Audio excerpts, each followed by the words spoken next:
Sonhos Elétricos, por Philip K. Dick. Peça de exposição. Que terno estranho você está usando? Observou o robô motorista do transporte público. Ele deslizou a porta para trás e fez sua parada no meio-fio. O que são essas coisinhas redondas? Isso são botões, explicou George Miller. Eles são parcialmente funcionais e parcialmente ornamentais. Este é um terno arcaico do século XX. Uso por causa do meu emprego. Ele pagou o robô, pegou sua maleta e se apressou, subindo a rampa da agência de história. O prédio principal já estava aberto para o expediente do dia. Homens e mulheres de túnica passavam por todos os lados. Miller entrou em um elevador privativo, espremido entre dois imensos inspetores da divisão pré-cristã e, em um instante, estava a caminho de seu andar, o meados do século XX. Dia! Murmurou ele quando o inspetor Fleming o encontrou na exposição do motor atômico. Dia! Respondeu Fleming bruscamente. Olha aqui, Miller. Vamos resolver isso de uma vez por todas. Já imaginou se todo mundo se vestisse como você? O governo tem regras estritas para vestuário. Será que você não consegue esquecer essas porcarias de anacronismos de vez em quando? Pelo amor de Deus, que coisa é essa na sua mão? Parece um lagarto jurássico esmagado. Isto é uma maleta de couro de jacaré, explicou Miller. Carrego meus materiais de estudo dentro dela. A maleta era um símbolo de autoridade da classe administrativa no final do século XX. Ele abriu o zíper da maleta. Tente entender, Fleming. Ao me acostumar com os objetos cotidianos do período da minha pesquisa, eu transformo minha relação com eles de mera curiosidade intelectual em genuína empatia. Você já notou várias vezes que eu pronuncio determinadas palavras de um jeito estranho? É o sotaque de um homem de negócios da gestão americana de Eisenhower. Sacou? Hã? Resmungou Fleming. Sacou é uma expressão do século XX. Miller dispôs seus materiais de estudo sobre a mesa. Você queria alguma coisa? Se não, vou começar o trabalho de hoje. Descobri provas fascinantes que indicam que, apesar de os americanos do século XX colocarem azulejos no chão por conta própria, eles não teciam as próprias roupas. Eu gostaria de alterar minhas peças em exposição com relação a isso. Nada mais fanático do que um acadêmico, alfinetou Fleming. Você está 200 anos atrás do seu tempo, mergulhado nessas suas relíquias e artefatos. Essas malditas réplicas autênticas de ninharias descartadas. Eu amo meu trabalho. Miller respondeu com suavidade. Ninguém está reclamando do seu trabalho, mas existem outras coisas além do trabalho. Você é uma unidade política e social aqui nesta sociedade. Tome cuidado, Miller. O conselho tem alguns relatos das suas excentricidades. Eles aprovam a sua devoção ao trabalho. Os olhos de Fleming se apertaram significativamente. Mas você vai longe demais. Minha lealdade se volta em primeiro lugar para a minha arte, disse Miller. Sua o quê? O que isso significa? É um termo do século XX. O rosto de Miller exibia uma clara superioridade. Você não passa de um pequeno burocrata em uma máquina muito maior. Você é uma função de uma totalidade cultural impessoal. Você não tem nenhum padrão próprio.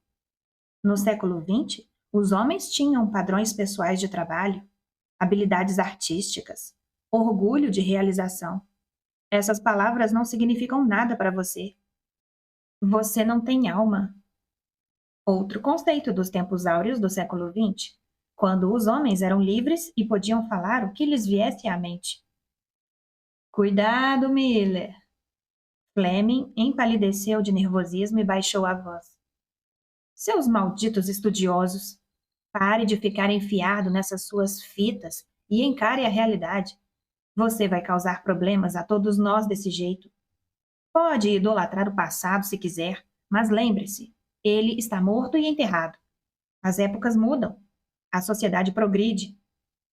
Ele fez um gesto impaciente na direção dos objetos expostos que ocupavam o andar.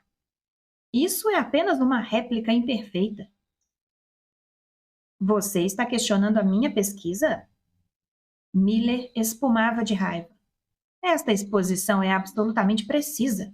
Ela foi atualizada por mim de acordo com todos os novos dados. Não há nada que eu não saiba sobre o século XX. Fleming balançou a cabeça. Não serve para nada. Ele se virou e seguiu exaurido, descendo a rampa para deixar o andar. Miller endireitou o colarinho e sua radiante gravata pintada à mão. Alisou o paletó listrado, acendeu habilmente um cachimbo repleto de tabaco de 200 anos antes e voltou aos seus materiais. Por que Fleming não o deixava em paz? Fleming, o intrometido representante da grande hierarquia que se espalhava feito uma teia acinzentada e grudenta sobre todo o planeta, dentro de cada unidade industrial, profissional e residencial. Ah, a liberdade do século XX! Ele reduziu a velocidade do leitor de fitas por um momento e um olhar sonhador tomou conta de seus traços. A empolgante era da virilidade e da individualidade, quando os homens eram homens. Foi logo nesse instante, bem quando estava mergulhando fundo na beleza de sua pesquisa, que ele ouviu sons inexplicáveis. Vinham do centro da exposição, de seu interior intrincado e cuidadosamente regulado. Tinha alguém na exposição dele. Ele conseguia ouvi-los lá no fundo, lá nas profundezas. Alguém ou alguma coisa tinha ultrapassado a barreira de segurança instalada para manter o público afastado. Miller desligou de uma vez o leitor de fitas e se pôs de pé lentamente. Sentia o corpo todo tremer enquanto se deslocava cuidadosamente rumo à exposição. Ele passou a barreira e subiu pelo parapeito até um piso de concreto. Uns poucos visitantes curiosos observavam enquanto aquele homem pequeno e vestido com roupas esquisitas rastejava em meio às réplicas autênticas do século XX que compunham a exposição e desapareciam lá no meio. Com a respiração ofegante, Miller foi subindo a calçada até chegar a um caminho de cascalho todo bem cuidado. Talvez fosse um dos outros teóricos, algum protegido do conselho dando uma bisbilhotada em busca de alguma coisa que pudesse descreditá-lo. Uma imprecisão aqui, um erro superficial sem maiores consequências ali. O suor começou a brotar em sua testa. A raiva virou terror. À sua direita havia um canteiro de flores, rosas trepadeiras e amores perfeitos rasteiros. Depois o gramado, verde e úmido. A reluzente garagem branca, com a porta erguida pela metade. A insinuante traseira de um Buick 1954. E então a casa em si. Tinha que ser cuidadoso. Se havia mesmo alguém do conselho ali, ele estaria enfrentando a hierarquia oficial. Talvez fosse alguém importante.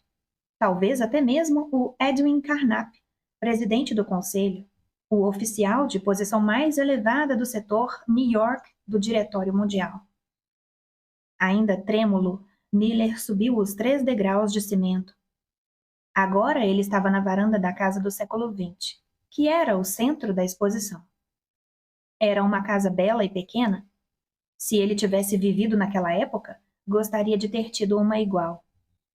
3 quartos, um bangalô californiano de estilo rústico. Ele empurrou a porta da frente para abri-la e adentrou a sala de estar. Lareira num canto, tapetes bordô, um sofá moderno e uma cadeira confortável. Uma mesa de centro em madeira de lei e tampo de vidro. Cinzeiros de cobre, um isqueiro e uma pilha de revistas. Elegantes luminárias de chão em plástico e aço. Uma estante de livros, um televisor. Uma janela ampla com vista para o jardim da frente. Ele atravessou a sala para chegar ao corredor. A casa era incrivelmente completa. Sob seus pés, o aquecedor de chão irradiava uma leve aura de calor. Ele deu uma espiadela no primeiro quarto. Um boudoir. Uma colcha de seda, lençóis brancos engomados, cortinas pesadas, uma penteadeira, potes e frascos, um imenso espelho arredondado, roupas à vista dentro do armário, um roupão jogado sobre o encosto de uma cadeira, pantufas, uma meia calça de nylon colocada cuidadosamente ao pé da cama. Miller foi descendo o corredor e conferiu o quarto seguinte. Papel de parede pintado em cores vivas, palhaços e elefantes e equilibristas. O quarto das crianças. 2 camas pequenas para os 2 garotos. Aeromodelos. Uma cômoda com um rádio em cima, um par de pentes, livros escolares, bandeirolas, uma placa de proibido estacionar, retratos colocados no espelho, um álbum de selos postais.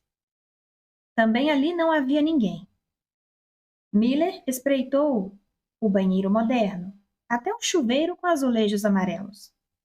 Passou pela sala de jantar e deu uma olhada nas escadas que levavam ao porão, onde ficavam a máquina de lavar e a secadora. Então, abriu a porta dos fundos e ficou examinando o quintal. Um gramado e o incinerador. 2 árvores pequenas e depois o plano de fundo tridimensional projetado, contendo outras casas que iam recuando até chegar às colinas azuis incrivelmente convincentes. E ainda ninguém. O quintal estava vazio, deserto. Ele fechou a porta e começou a tomar o rumo de volta. Da cozinha vinham risadas. Uma risada de mulher. Colheres e louças tilintando. E os cheiros. Ele demorou um pouco para identificá-los, tão intelectual que era. Bacon e café. E panquecas. Alguém estava tomando café da manhã. Um café da manhã do século XX.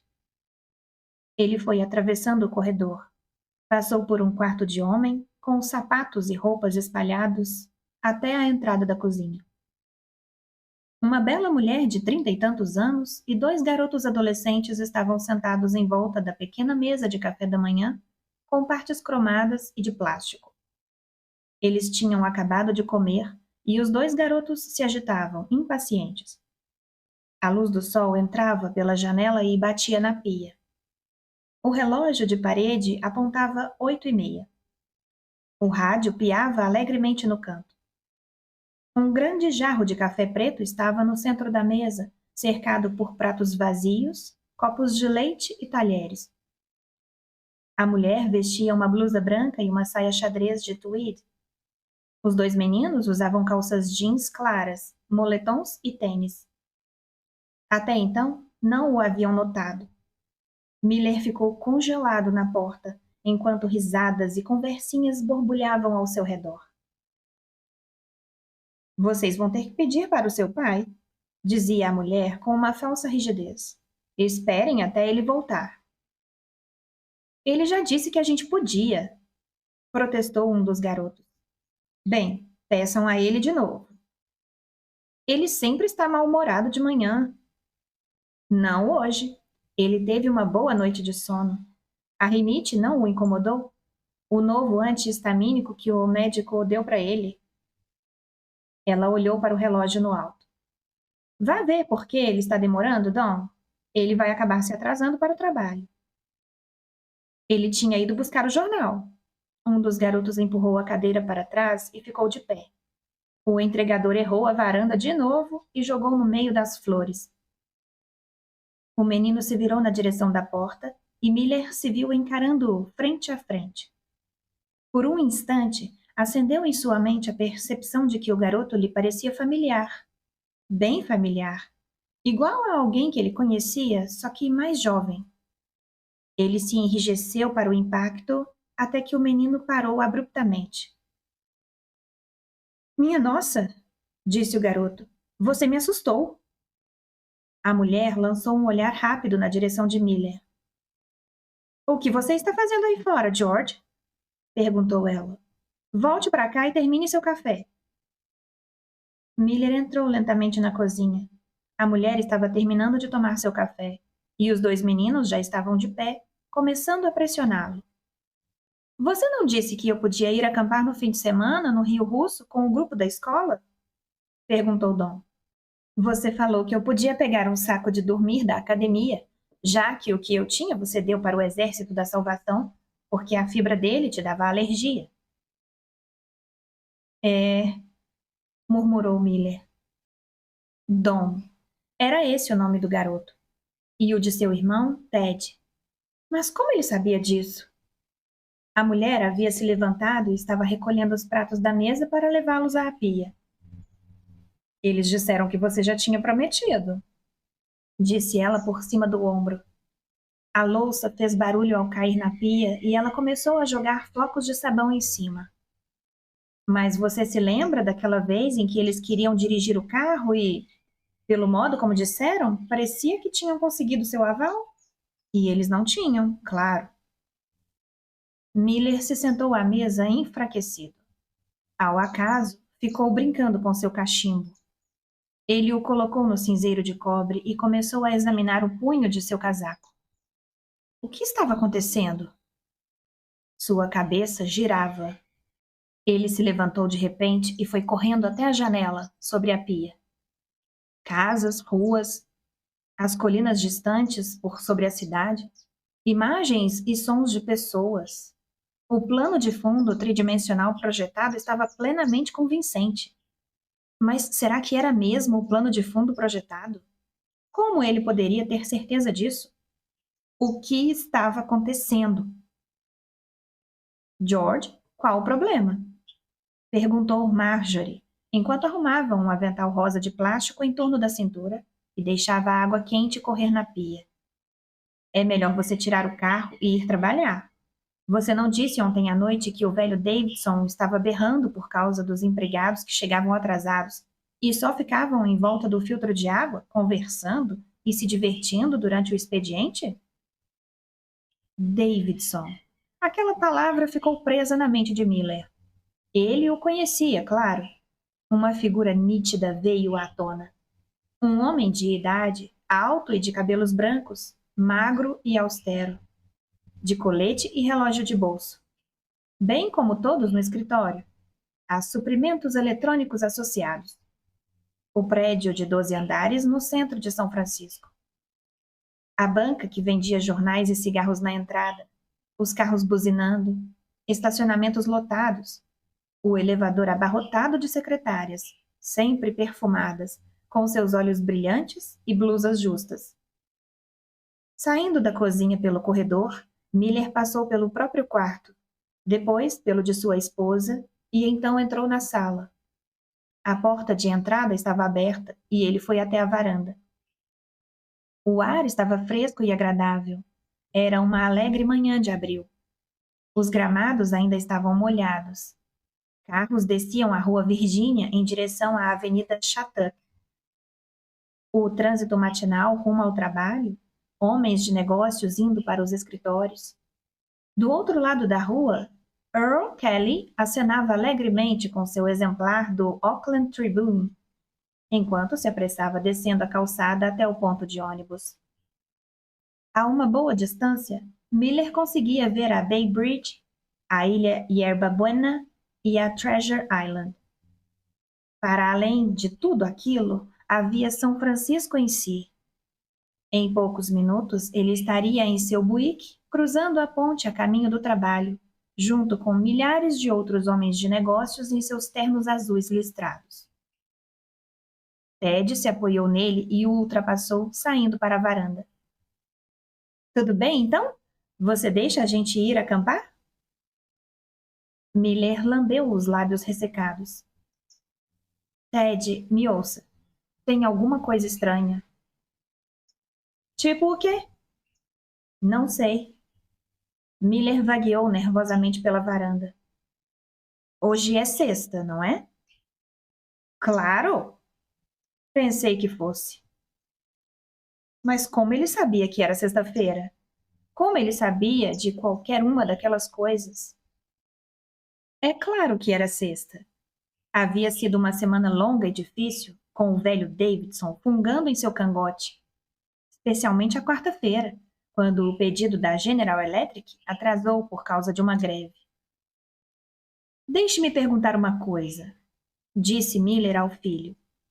Hoje de manhã eu saí da cozinha para buscar o jornal. Sim, e daí? Respondeu Ted, assentindo com a cabeça. Eu me levantei e saí da cozinha.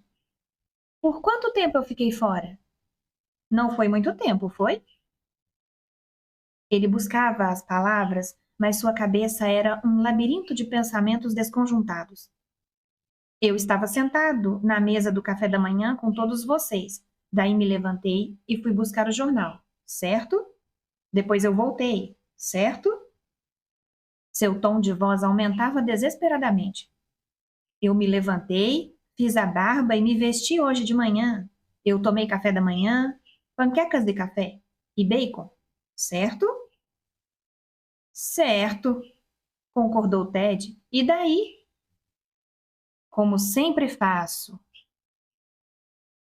Só comemos panquecas às sextas-feiras. Miller deu um aceno de cabeça lentamente. Isso mesmo, panquecas às sextas. Porque o seu tio Frank vem comer com a gente aos sábados e domingos e ele não suporta panquecas. Por isso, paramos de comê-las aos fins de semana. Frank é o irmão da Marjorie.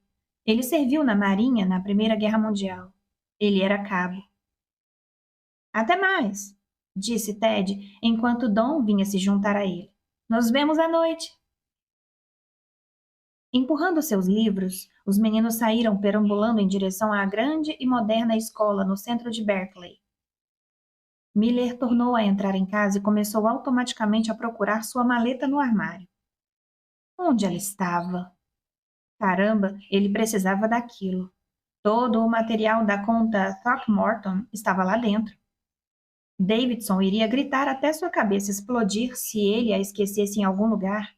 Assim como naquele dia do café True Blue, quando foram todos comemorar a vitória dos Yankees no campeonato. Onde diabos estaria aquilo? Ele se endireitou lentamente, conforme recobrava a memória. É claro, ele a tinha deixado perto de sua mesa de trabalho, onde a jogara depois de tirar suas fitas de pesquisa. Enquanto Fleming falava com ele, lá na agência de história, Miller se juntou à sua esposa na cozinha. Olhe, disse ele meio rouco. Marjorie, acho que talvez eu não vá ao escritório agora de manhã. George, tem algo errado? Disse Marjorie, virando-se alarmada. Eu estou totalmente confuso. É a sua rinite de novo? Não, a minha cabeça. Qual o nome do psiquiatra que a Associação de Pais e Mestres recomendou quando o filho da senhora Bentley teve aquele ataque? Miller procurou a informação em seu cérebro desorganizado. Acho que era Grunberg, no prédio de atividades médicas e dentárias. Ele foi se deslocando até a porta. Vou passar por lá e tentar me consultar com ele. Alguma coisa está errada, e muito errada, mas não sei o que é. Adam Grunberg era um homem robusto e grandalhão de 40 e tantos anos, com cabelos castanhos encaracolados e óculos com armação de chifre. Depois que Miller terminou, Grunberg pigarreou, se esfregou na manga de seu paletó da Brooks Bros e perguntou atenciosamente. Aconteceu alguma coisa quando você saiu para buscar o jornal? Algum tipo de acidente? Você poderia tentar relembrar essa parte em detalhes. Você se levantou da mesa do café da manhã, saiu para a varanda e começou a procurar no meio dos arbustos. E depois disso? Não sei, disse Miller, esfregando vagamente a testa. Tudo se confunde. Não me lembro de procurar por jornal nenhum. Lembro-me de voltar para casa. Daí tudo fica claro. Mas antes disso, tudo está vinculado à agência de história e à minha discussão com Fleming. O que foi mesmo que aconteceu com a sua maleta? Conte isso de novo. Fleming disse que parecia um lagarto jurássico esmagado. E eu disse, não, quero dizer, quando você procurou por ela no armário e não a encontrou. Eu olhei no armário e ela não estava lá, claro. Ela está ao lado da minha mesa na agência de história, no andar do século XX. junto com as minhas peças de exposição. Uma expressão estranha atravessou o rosto de Miller. Meu Deus, Grunberg! Você percebe que isso talvez não passe de uma exposição? Você e todos os outros. Talvez vocês não sejam reais, apenas peças dessa exposição. Isso não seria muito agradável para nós, não é? Disse Grunberg com um sorriso vago. Nos sonhos, as pessoas sempre estão a salvo de que o sonhador acorde, retorquiu Miller. Então eu estou sendo sonhado por você. Grunberg gargalhou com certa tolerância. Imagino que eu tenha que lhe agradecer. Não estou aqui porque gosto especialmente de você. Estou aqui porque não suporto Fleming e a agência de história como um todo. Esse Fleming, protestou Grunberg. Você sabe se pensou nele antes de sair para buscar o jornal? Miller se pôs de pé e começou a circular pelo luxuoso escritório, entre as poltronas de couro e a imensa mesa de mogno. Eu quero encarar essa questão. Eu sou uma peça de exposição, uma réplica artificial do passado. Fleming disse que alguma coisa assim acabaria me acontecendo. Sente-se, Sr. Miller, disse Grunberg com um tom gentil, mas dominante. Quando Miller retornou à poltrona, Grunberg continuou. Entendo o que você está dizendo. Você tem uma sensação geral de que tudo ao seu redor é irreal. Um tipo de encenação. Uma exposição. Sim, uma exposição em um museu. Na agência de história de New York, no nível R, no andar do século XX. E, além dessa sensação geral de insubstancialidade, tem algumas memórias projetadas específicas de pessoas e lugares que estão além deste mundo. Outro domínio no qual este está contido. Talvez, eu diria, uma realidade dentro da qual isto é apenas uma espécie de mundo de sombras. Este mundo não me parece nada indistinto. Miller bateu no braço da poltrona de couro ferozmente. Este mundo é completamente real. É isto que está errado. Eu entrei para investigar os barulhos e não consigo sair. Meu Deus, será que vou ter que ficar vagueando nessa réplica pelo resto da minha vida? Você sabe, claro, que essa é uma sensação comum para a maioria da humanidade, especialmente durante períodos de grande tensão. Aliás, onde estava o jornal? Você o encontrou? Até onde sei. Esta é uma fonte de irritação para você. Vejo que você reage com firmeza a qualquer menção ao jornal. Esqueça isso, disse Miller, esgotado, balançando a cabeça. Sim, uma ninharia. O entregador de jornais joga o seu jornal de maneira descuidada no meio dos arbustos e não na varanda. E isso deixa você irritado. Acontece repetidamente. Bem de manhã, quando você está saindo para trabalhar. Isso parece simbolizar, de maneira diminuta, todas as pequenas frustrações e derrotas do seu trabalho, a sua vida toda. Pessoalmente, não dou a mínima para o jornal. Miller examinou seu relógio de pulso. Estou indo. É quase meio-dia. O velho Davidson vai explodir de tanto gritar se eu não chegar ao escritório até... Ele parou de falar. Lá está de novo. Lá está o quê? Tudo isso. Miller gesticulou com impaciência, apontando para a janela. Todo este lugar, este maldito mundo, esta exposição. Tenho um pensamento a respeito, disse o Dr. Grunberg lentamente. Vou dizê-lo para que você veja se algo faz sentido. Sinta-se à vontade para refutá-lo se não lhe servir de nada. Ele ergueu os olhos, sagazes e profissionais. Você já viu crianças brincando com foguetes? Meu Deus! Disse Miller em tom de lamento. Eu já vi foguetes comerciais arrastando suas cargas entre a Terra e Júpiter, pousando no porto espacial de LaGuardia. Grunberg deu um leve sorriso. Acompanhe meu pensamento aqui. Uma pergunta. Tem alguma tensão no trabalho? O que você quer dizer? Seria legal, disse Grunberg cordialmente. Viver no mundo de amanhã? Com robôs e foguetes para fazer todo o trabalho? Você só ficaria sentado numa boa, sem preocupações, sem se importar, sem frustrações?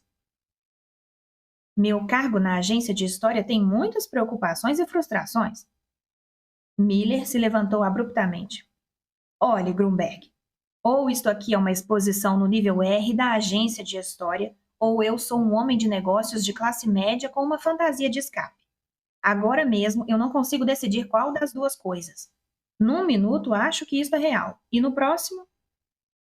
A gente pode decidir isso facilmente, disse Grunberg. Como? Você estava procurando o jornal, seguindo pelo caminho até o gramado. Onde foi que isso aconteceu? Foi no caminho? Na varanda? Tente se lembrar. Eu não tenho que tentar. Eu ainda estava no meu andar. Só pulei o parapeito das barreiras de segurança. No seu andar. Então volte para lá. Encontre o local exato. Por quê? Assim você poderá provar para si mesmo que não tem nada do outro lado. Miller respirou fundo. E se tiver? Não tem como ter. Você mesmo disse. Apenas um dos mundos pode ser real. Este mundo é real.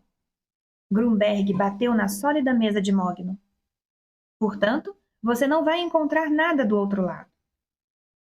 Sim, disse Miller depois de um momento de silêncio. Uma expressão peculiar atravessou seu rosto e ali ficou. Você encontrou o erro. Que erro? Grunberg estava intrigado. Que... Miller foi na direção da porta do escritório. Estou começando a entender. Eu estava fazendo uma pergunta falsa, tentando decidir qual mundo é real. Ele deu uma risada sem graça de volta para o Dr. Grunberg.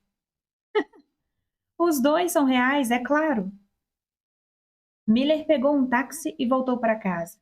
Não havia ninguém lá. Os meninos estavam na escola e Marjorie fora fazer compras no centro. Ele ficou esperando lá dentro até ter certeza de que não havia ninguém vendo da rua. Então começou a caminhar até o seu andar. Encontrou o local sem nenhuma dificuldade. Havia um brilho frágil no ar, uma área nebulosa bem na margem do canteiro do estacionamento. Através da névoa, ele conseguia ver formas vagas. Ele estava certo. Lá estava, completo e real. Tão real quanto o piso embaixo dele. Uma longa barra metálica era interrompida pelas extremidades do círculo. Ele estava reconhecendo. Era o parapeito que ele tinha saltado para entrar na exposição. Para além dela estava o sistema de barreiras de segurança. Desligado, é claro. E, para além disso, havia o restante do andar e as paredes bem afastadas do prédio da agência de história. Ele deu um passo cauteloso em meio à névoa fraca. Ela tremeluzia ao redor dele, nebulosa e oblíqua. As formas que estavam além foram ficando mais claras. Uma figura se movia com uma túnica azul escura. Alguma pessoa curiosa examinando as peças em exposição. A figura seguiu em frente e foi perdida de vista. Ele conseguia ver sua mesa de trabalho agora, o leitor de fitas e pilhas de materiais de estudos. Ao lado da mesa estava sua maleta, exatamente onde esperava encontrá-la. Enquanto ele considerava pular o parapeito para pegar a maleta, Fleming apareceu. Algum instinto interior fez Miller dar um passo para trás através da área nebulosa conforme Fleming se aproximava. Talvez fosse a expressão no rosto dele. De todo modo, Miller estava de volta e firme sobre o chão de concreto quando Fleming parou bem no ponto de junção entre os dois mundos, com o rosto vermelho e os lábios torcidos de indignação. Miller, disse ele, grosseiramente, vem até aqui. Seja um bom camarada, Fleming, disse Miller, rindo. Jogue a minha maleta. É aquela coisa estranha que está ao lado da minha mesa. Eu já lhe mostrei, lembra? Pare com esses joguinhos e me ouça. Irrompeu Fleming. Isto é sério. O Carnap sabe. Eu tive que informá-lo. Bom para você, o burocrata fiel. Miller se inclinou para acender seu cachimbo. Ele tragou e exalou uma grande nuvem de fumaça acinzentada de tabaco através da área nebulosa, na direção do nível R. Fleming tossiu e recuou. Hum, que negócio é esse? Perguntou ele. Tabaco? Uma das coisas que eles têm aqui é um produto muito comum do século XX. Você não teria como saber disso. O seu período é o segundo século antes de Cristo. O mundo helenístico. Não sei quanto você gostaria daquilo. Eles não tinham encanamentos muito bons naquela época. A expectativa de vida era baixa pra caramba. Do que você está falando? Em comparação, a expectativa de vida do meu período de pesquisa é bastante alta. E você tinha que ver o banheiro que eu tenho, azulejos amarelos e um chuveiro. Não temos nada parecido com isso nas instalações de lazer da agência. Fleming resmungou amargamente. Em outras palavras, você vai ficar aí. É um lugar agradável, disse Miller com tranquilidade. É claro, meu cargo é melhor do que a média. Deixe-me descrevê-lo para você. Tenho uma esposa atraente. O casamento é permitido, até mesmo sancionado nesta era. Tenho 2 crianças ótimas, ambos meninos, que vão subir lá para o Rio Russo este fim de semana. Eles vivem com a minha esposa e eu. Nós temos custódia total deles. O Estado ainda não tem nenhum poder sobre isso. Eu tenho um Buick novinho. Ilusões, disparou Fleming. Delírios psicóticos. Você tem certeza? Seu besta maldito, eu sempre soube que você tinha um ego pequeno demais para encarar a realidade. Você e esses seus refúgios anacrônicos. Às vezes fico envergonhado por ser um teórico. Quem dera eu tivesse entrado para a engenharia. Os lábios de Fleming se contraíram. Você é maluco, sabe? Você está aí parado no meio de uma exposição artificial de propriedade da agência de história. Um punhado de plástico e fios e umas vigas. Uma réplica de uma era passada. Uma imitação. E você prefere ficar aí a permanecer no mundo real. Estranho, disse Miller atenciosamente. Parece que ouvi a mesma coisa recentemente. Você não conhece um tal de Dr. Grunberg, por acaso? Um psiquiatra? Sem nenhuma formalidade, o diretor Carnap chegou com seu séquito de assistentes e especialistas. Fleming logo recuou. Miller se pegou encarando uma das figuras mais poderosas do século XXII. Ele arreganhou os dentes e estendeu a mão. Seu maluco imbecil! Resmungou Carnap. Saia daí antes que a gente arraste você para fora. Se tivermos que fazer isso, será o seu fim. Você sabe o que eles fazem com psicóticos em estágio avançado. Vai ser eutanásia para você. Vou lhe dar uma última chance de sair dessa exposição falsa. Desculpe, disse Miller. Isto não é uma exposição. O rosto grave de Carnap demonstrou uma repentina surpresa. Por um breve instante, sua posse imponente desapareceu. Você ainda vai tentar manter... Isto é um portal do tempo, disse Miller calmamente. Você não tem como me tirar daqui, Carnap. Você não consegue me alcançar. Eu estou no passado. Cruzei o caminho de volta para uma existência coordenada anterior. Encontrei uma ponte e escapei do seu contínuo para isto aqui. E não há nada que você possa fazer quanto a isso. Carnap e seus especialistas se amontoaram em uma ligeira reunião técnica. Miller aguardou pacientemente. Ele tinha bastante tempo. Havia decidido não aparecer no escritório até segunda-feira. Depois de um tempo, Carnap se aproximou novamente do ponto de junção entre os dois mundos, tomando cuidado para não pisar no parapeito de segurança. Uma teoria interessante, Miller. Essa é a coisa estranha que os psicóticos têm. Eles racionalizam seus delírios dentro de um sistema lógico. A priori, seu conceito se sustenta bem. Ele tem consistência interna. Exceto que. Exceto o quê?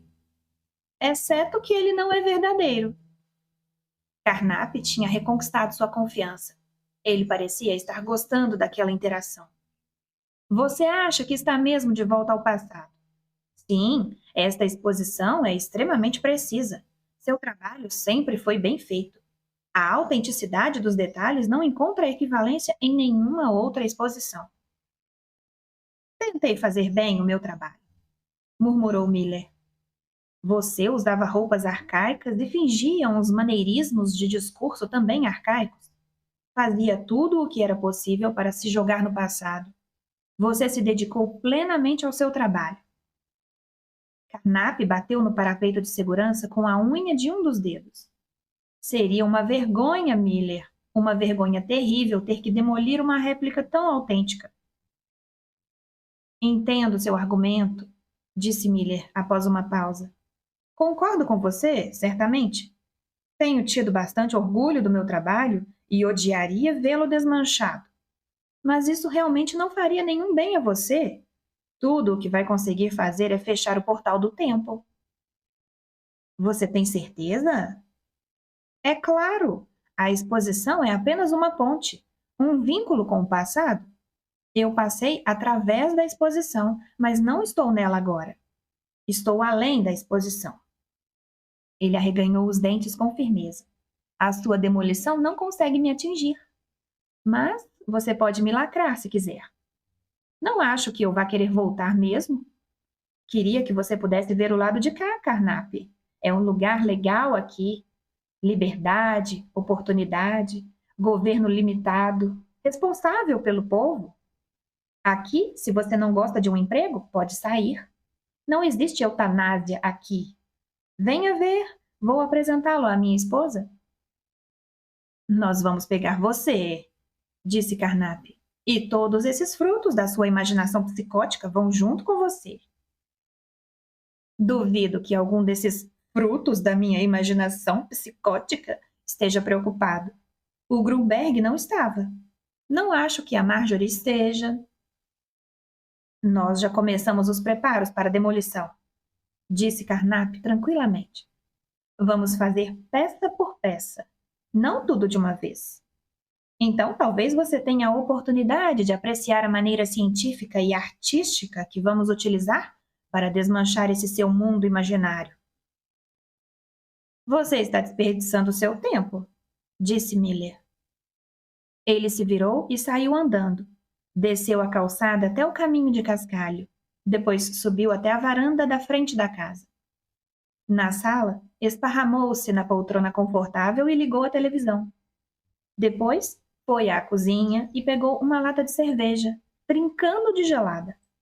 Voltou feliz da vida, carregando-a até a confortável e segura sala de estar. Sentado diante da televisão, notou algo enrolado na mesinha de centro. Miller deu um sorriso irônico. Era o jornal da manhã que tanto procurara. Marjorie o levara para dentro junto com o leite, como de costume. E, claro, esqueceu-se de lhe avisar. Ele bocejou todo contente e se inclinou para pegá-lo. Cheio de confiança, abriu o jornal e leu a manchete com letras pretas garrafais. Rússia revela bomba de cobalto. Destruição total do mundo a caminho.